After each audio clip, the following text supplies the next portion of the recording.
I mentioned before the importance of the women who joined the workforce during World War I in their fight for equality.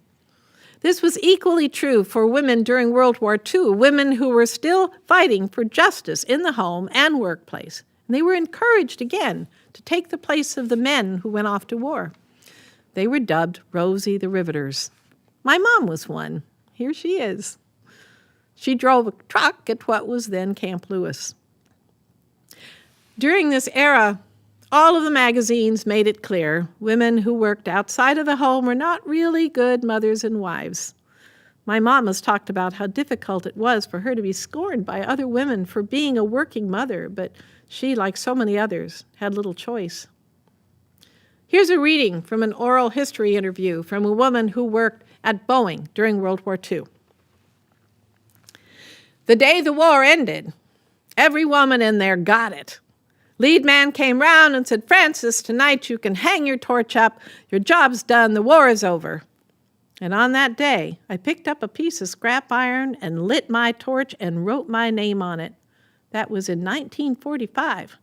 This is my proof for my grandchildren and great-grandchildren that I really was a burner in the wartime. I don't know this particular woman's story. I did create a song out of many stories that I heard. My strong right arm built the ship that sailed to war.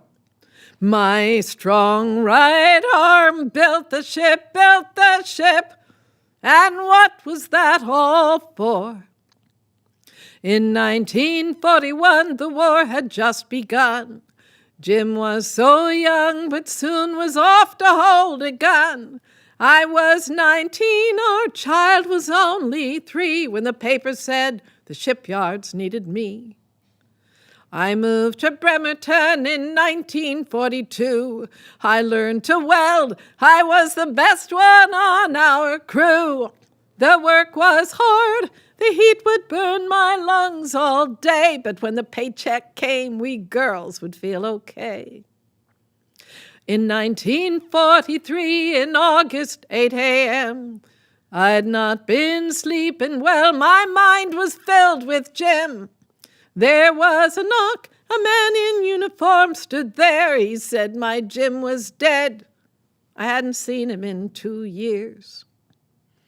In 1945, the war came to an end.